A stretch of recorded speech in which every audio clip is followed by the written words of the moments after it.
मामी पर इश्क का बुखार इस कदर चढ़ा कि अपने से छोटे भांजे के साथ फरार हो गई। दरअसल ये मामला उत्तर प्रदेश के देवरिया थाना इलाके का है, जहां पूजा गुप्ता अपने मुंह बोले भांजे के साथ फरार हो गई।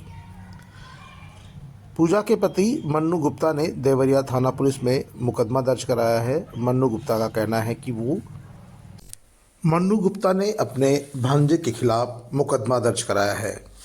मामी पूजा गुप्ता पिछले 2 साल से अपने भांजे के इश्क में पागल थी।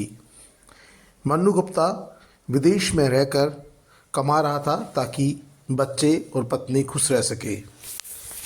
पूजा के 1 साल की बेटी भी है, जिसे वह घर पर ही छोड़ गई। बताया जा रहा है कि पूजा ने जाते समय घर से करीब 10 लाख के गहने और नकदी समेट ली और वो भी अपने साथ लेकर फरार हो गई। लेकिन उसे अपनी मासूम बच्ची पर जरा भी तरस नहीं आया।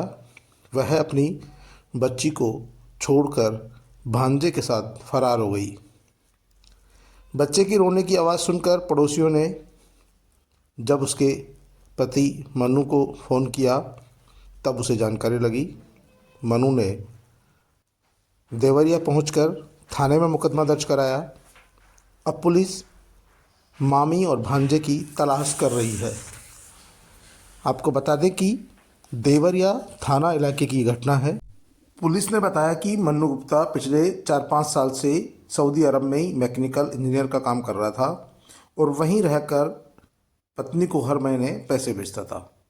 पत्नी का पिछले 2 साल से पास में ही रहने वाले भांजे से इश्क चल रहा था, जिसकी भनक मन्नू गुप्ता को नहीं लगी। लेकिन 2 दिन पहले ही पूजा गुप्ता अपने भांजे के साथ फरार हो गई। जाते समय घर से हुए लाखों रुपयों के जेवर और नकदी भी समेट ले गई।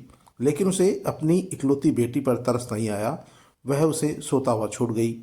उसके रोने की आवाज़ सुनकर पड़ोसियों ने उसके पति को सूचना दी। उसके बाद पति ने आकर मुकदमा दर्ज कराया है। पुलिस अब दोनों की तलाश कर रही है। लेकिन रिश्तों में इतनी गिरावट आना आजकल चिंता का विषय है। लगातार कभी पति पत्नी को, तो कभी पति पत्नी को, कभी मामा भांजे मामी भांजे का, कभी देवर भाभी का। इस तरह के रिश्ते जिन पर बहुत ज़्यादा भरोसा किया जाता था, उनके ही बीच अवैध संबंध का मामला लगातार सामने आने लगा है।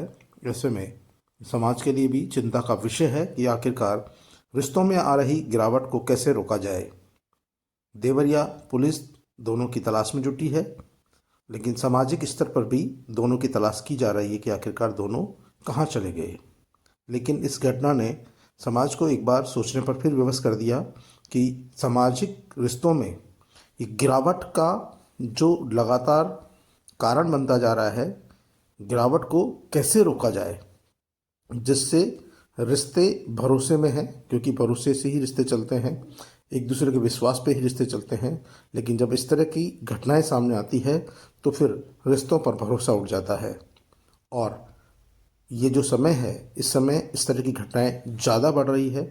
इसलिए लोग सोचने पर मजबूर हो रहे हैं कि आखिरकार इन रिश्तों में आ रही गिरावट को कैसे रोका जाए, कैसे रिश्तों को संभाला जाए और कैसे जो सामाजिक तौर पर जो गिरावट आ रही है उसको रोका जाए, जिससे रिश्ते बने रहें और इस तरह की घटनाएं भी नहीं हों।